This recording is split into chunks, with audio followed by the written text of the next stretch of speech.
I'm Isaac. I'm Ed. I'm Tori. I'm Patty. Jim? I'm Mary. And hello, I'm Brittany Nordstrom, and this is Vaccinating the Next Generation. So why should we vaccinate the next generation? Do vaccines really cause our children harm? And would it be better off if vaccines didn't exist? So today, I do have a few examples to talk about vaccines and why I believe we should vaccinate not only ourselves, but also our children. And I do believe that vaccines do help us, just like how we have eradicated smallpox in the United States through vaccinations. Now, the CDC has a couple examples. They refer to basically a boat. If a boat has a small hole and it's slowly filling with water, people over time are going to go, well, we're going to drown if we don't get rid of the water in the boat. So you start bailing out the water. Well, when the water goes down to the bottom, you don't throw away the bucket and say, oh, okay, we don't need to keep bailing out the boat because eventually we'll be in the same situation. You're going to have a boat full of water. That is the same way with vaccines. The CDC did a study in Japan on pertussis, or whooping cough.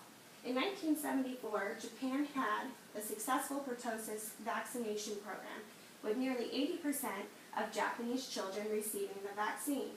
That year, only 393 cases of pertussis were reported, with no deaths. Eventually, over time, people started hearing rumors about how pertussis vaccinations were causing harm to children. So, in 1976, only 10% of infants were receiving the vaccination. Later, in 1979, Japan had a major epidemic of pertussis. There were 13,000 cases of whooping cough and 41 deaths. Eventually, Japan reinstated the program where it was mandatory to receive pertussis vaccinations, and whooping cough went down. That is one example of how receiving vaccinations does help society, our children and ourselves. Now, in today's society with transportation, we see the comings and goings of a lot of people. People travel over to other countries and come back. So basically, in today's society, a disease may not be really prevalent in the United States, but maybe somewhere else. If people are flying back and forth, just like recent cases of the Ebola potential epidemic, we are seeing people come back in this spread of the disease.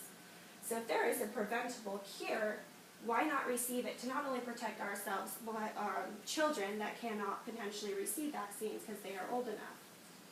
So the impact of globalization, infectious diseases, and emergency control states that today diseases as common as the common cold and as rare as Ebola are circling the globe with near telephonic speed, making long-distance connections and intercontinental infections almost as if by satellite. You do not need even to bother to reach out and touch someone if you're a homeothermic biomass, you will be reached and touched, basically stating that because of transportation, why not make yourself safe by getting a vaccination just because you don't know who you're coming in contact with and what they may potentially have. Now we have to consider also the amount of people who receive vaccines and the doses of vaccines. We can see on this chart that, for example, hepatitis B, out of the 116,853,062 doses that were given between 2006 and 2012, there were only a few cases that were brought to the attention of the courts where there was an issue, someone having an allergic reaction or a death. You can see that the grand total of those issues were only 75. Out of 1 million, there were only 75 issues. That is really a small percentage, considering that hepatitis B is an airborne, basically, disease. So if someone cuts themselves, you breathe in or come in contact with that blood, you now have hepatitis B. Why not be vaccinated? Only 75 cases out of 116 million.